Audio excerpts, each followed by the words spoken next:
La più cordiale buona giornata, ben ritrovati con l'informazione di Prealpina.it. Apriamo questa edizione delle ore 13 del nostro TG con una notizia di cronaca giunta da poco in redazione. Grave incidente sul lavoro questa mattina in un'azienda elettromeccanica di Via Novara a Legnano, dove verso le 10:30 un uomo è rimasto vittima di un infortunio la cui dinamica è ancora tutta da accertare. Il ferito è stato trasportato in pericolo di vita all'ospedale di Legnano. In azienda, oltre alla squadra del 118, sono intervenuti subito i vigili del fuoco, i carabinieri e i funzionari dell'Agenzia di tutela della salute Milano 1, cui spetterà il compito di valutare eventuali responsabilità. E un'altra notizia di cronaca appena giunta in redazione: il corpo di un uomo è stato avvistato nelle acque di un canale a Turbigo in via Nosate sul Naviglio Grande. A notare il corpo che affiorava dall'acqua sono stati dei passanti che si trovavano sulla pista ciclabile che corre lungo il canale industriale. L'allarme è stato lanciato alle 9:30 quando è stata vista una persona inabissarsi nei pressi della centrale elettrica. Subito in via Fermi si sono precipitati i vigili del fuoco, il 118 e i carabinieri della compagnia di Legnano. Sul posto sono impegnati i vigili del fuoco di Inveruno, Busto Arsizio e i sommozzatori di Milano. Per agevolare le ricerche del disperso si è alzato in volo anche l'elicottero Drago 82 con a bordo i soccorritori del reparto volo Lombardia, ma per il momento, nel momento in cui vi stiamo parlando, del disperso nessuna traccia.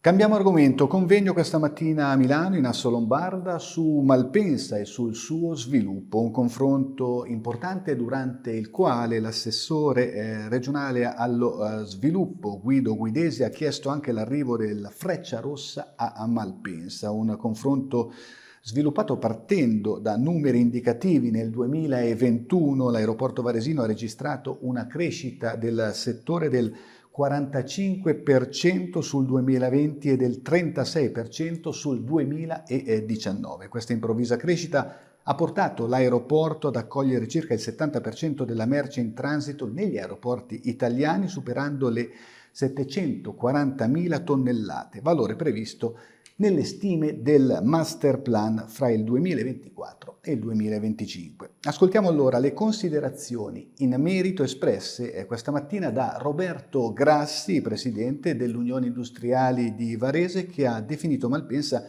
come l'industria più importante del territorio, sottolineando il valore aggiunto di 10 miliardi e l'occupazione di 40.000 persone. Con questi numeri Malpensa è il primo polo produttivo, lasciatemi usare questo termine, della Lombardia. Basterebbe questa fotografia per dare importanza al dibattito di quest'oggi, ma la posta in gioco in realtà è ancora più alta. Quando si parla delle prospettive e dei piani di crescita di Malpensa, si parla anche delle politiche di sviluppo di tutto il nord Italia e dunque della locomotiva del paese. È questa la reale dimensione della partita che si gioca intorno all'aeroporto e che spesso sfugge ai decisori politici che devono fare scelte strategiche riguardanti Malpensa.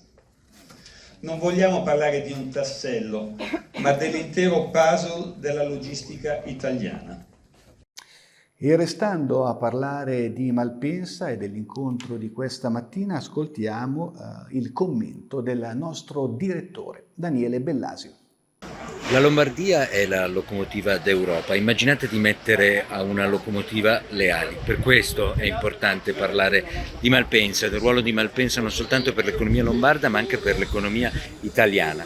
Oggi, questa mattina, qui a Milano, all'Auditorium Squinzi, nella sede di Assolombarda, ne hanno parlato gli esperti del settore, con la collaborazione ovviamente di Univa. Malpensa è un aeroporto che è cresciuto e sta crescendo nonostante la politica spesso si dimentichi della sua importanza. Lo ha fatto notare per esempio il presidente di Assolombarda, dicendo che era sorpreso del fatto che nel PNRR non ci fossero investimenti per Malpensa.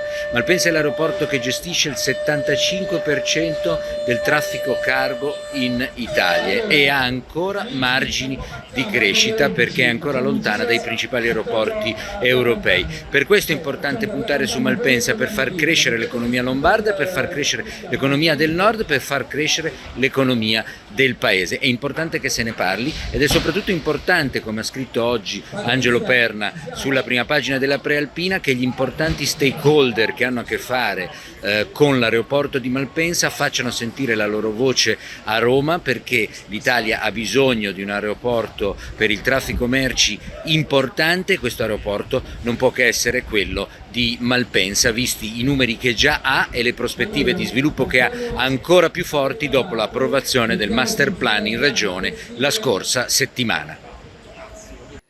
Ci occupiamo adesso di motori. La 31esima Coppa dei Tre Laghi e Varese Campo dei Fiori, che ha avuto luogo nel weekend, si è rivelata un successo. La competizione di regolarità per auto storiche organizzata da Club Vams, ACI Varese, Comune di Varese, si è snodata lungo 250 km e 99 prove cronometrate al centesimo del secondo. Il bilancio della manifestazione nelle parole di Giuseppe Redaelli, presidente dell'ACI di Varese. È stata una giornata importantissima per me oggi perché mi ha portato indietro perlomeno di 11 anni della memoria, quando proprio con questo cappellino che ho in mano adesso come souvenir ho partecipato all'ultima Varese Campo dei Fiori, che era la 20esima Coppa dei Tre Laghi. Voglio ricordare che l'Automobile Club Varese è stata l'iniziatrice della Varese Campo dei Fiori quando era una gara di velocità negli anni 30 e ha ripreso la gara a livello di evocazione storica negli anni 90 insieme al VAMS. Poi, per ragioni di carattere tecnico-organizzativo delle due federazioni, si è interrotta la collaborazione.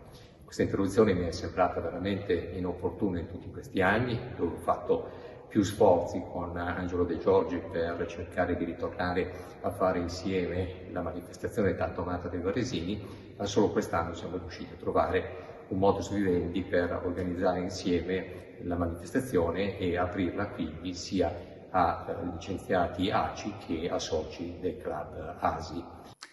Il fine settimana della pallacanestro si è rivelato un successo su tutti i fronti per il movimento varesino, uno scudetto giovanile e 2 promozioni in Serie B. Ci racconta tutto Giuseppe Sciascia. Weekend di festeggiamenti sotto canestro per le minors varesine. Dai giovani dell'Academy, di nuovo campioni d'Italia con l'Under 17, 15 anni dopo l'ultimo urrà giovanile per quanto riguarda gli scudetti vinti in città e oltre 20 con quelli conquistati da un marchio pallacanestro varese, a Gallarate e Busto Arsizio che salgono in Serie B riportando nel basket nazionale piazze storiche dimenticate da quasi 20 anni e addirittura oltre 60. Ovviamente noblesse oblige per il tricolore dei 2005 di Stefano Bizzosi, che celebrano una stagione perfetta da 33 vittorie su altrettante partite, trionfando nella finalissima di Mantova contro la Stella Azzurra Roma con un ottimo Bottelli e la regia davvero da Oscar di Weilun Zhao. Gallarate, festeggiamenti già effettuati sabato per il 2-1 nella serie playoff contro Lumezzane, che grazie a un fattore campo determinante imbattuta in casa la formazione di Stefano Gambaro con 19 vittorie su altrettante partite. Il bis lo concede Busto, che rimonta da 0-1 a 2-1 e riporta nel tripudio del Paladrago in Serie B, una piazza che vi mancava da 18 anni. Bene, è tutto, grazie per essere stati con noi. Appuntamento questa sera alle 19. Buona giornata.